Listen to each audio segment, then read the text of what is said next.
What's up, everybody? Welcome back to the STR Investing Podcast. I am your co-host, Mark Lumpkin. Today, I'm bringing you another Monday morning market data report. This week, we've got none other than beautiful, sunny Miami, Florida. Really a great city in the greatest state in the United States of America. We've got no income tax. We're coming up on having no property tax for your primary residence. There's all kinds of benefits of being here. It is the freest state in the 50 states, significantly better than California. So if you are listening in from California, man, I feel bad for you, but I'm enjoying this beautiful sunshine and all this freedom that we get here in the state of Florida, baby. So let's get to it. What do we get in Miami, Florida, starting at a 3-bedroom? So 3 bedrooms in the 50th percentile is going to bring you $53,000 a year in revenue. 75th percentile is going to bring you $72,000, and 90th percentile is going to bring you $96,000. Average daily rates $261 all the way up to $454, depending on where your property falls in that category, with occupancy rates of 60%, 69%, and 77%, all in the 3-bedroom category. So depending on how your property falls, you can either do about $53,000 all the way up to $96,000. So the revenue difference is almost double from average performing properties in Miami to top performing properties. We see that come in 2 forms. One, the average daily rate is up quite a bit from $261 to $454. And then we see occupancy jump about 17%. Now, when we go to a 4-bedroom, we're going to see those property averages go from $53,000 a year to $77,000 a year. So a pretty big bump in average properties in the 4-bedroom category. And then in the 90th percentile, we see that jump from $96,000 a year in the 3 bedrooms all the way up to $140,000 a year. So about a $45,000 increase across the board. So 4 bedrooms, definitely worth it if you can get into them. Average daily rates $383 all the way up to $661, depending on where you fall in the percentage of your 4-bedroom category. And then occupancy is pretty much similar, actually dips a tiny little bit in the 4 bedrooms from the 3 bedrooms.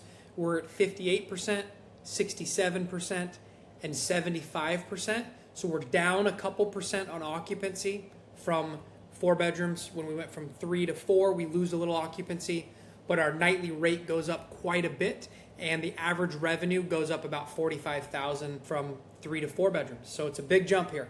When we get to 5 bedrooms, we see the average properties, the 50th percentile properties, doing about $120 a year in revenue.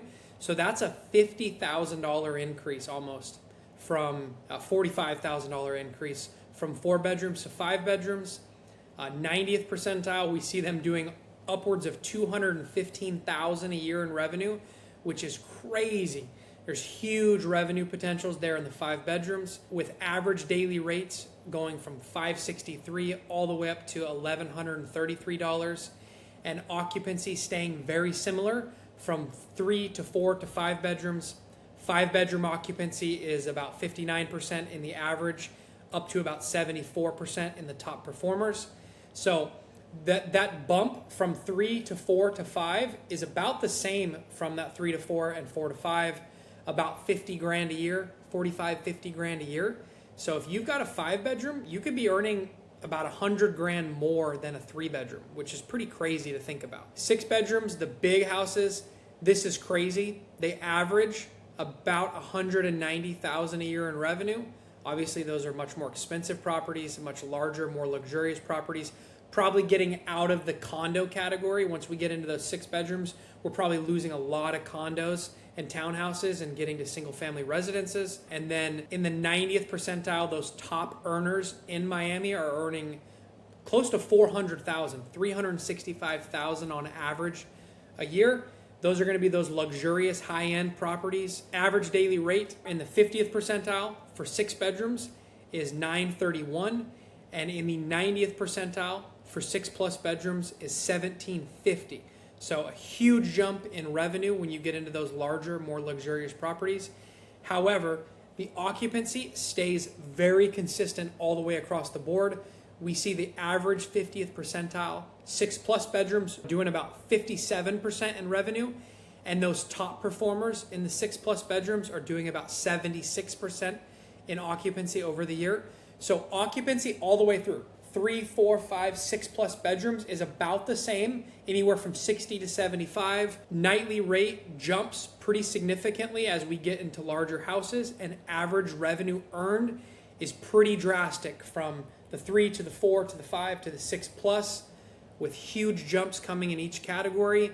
And then depending on how your property does, if it falls in the 50th percentile or if you're a top earner in that category, you see huge swings in revenue as well. So there you go, guys. Bigger properties staying occupied just as much as the smaller properties, which is really interesting. That's unique to Miami. However, bigger properties that are performing in the top percentile of their category, making a lot more money, that's not unique to Miami. That seems to be the trend we see all across the country. Yeah, appreciate you guys tuning in. We've got some great guests lined up for you all the way through the end of the year.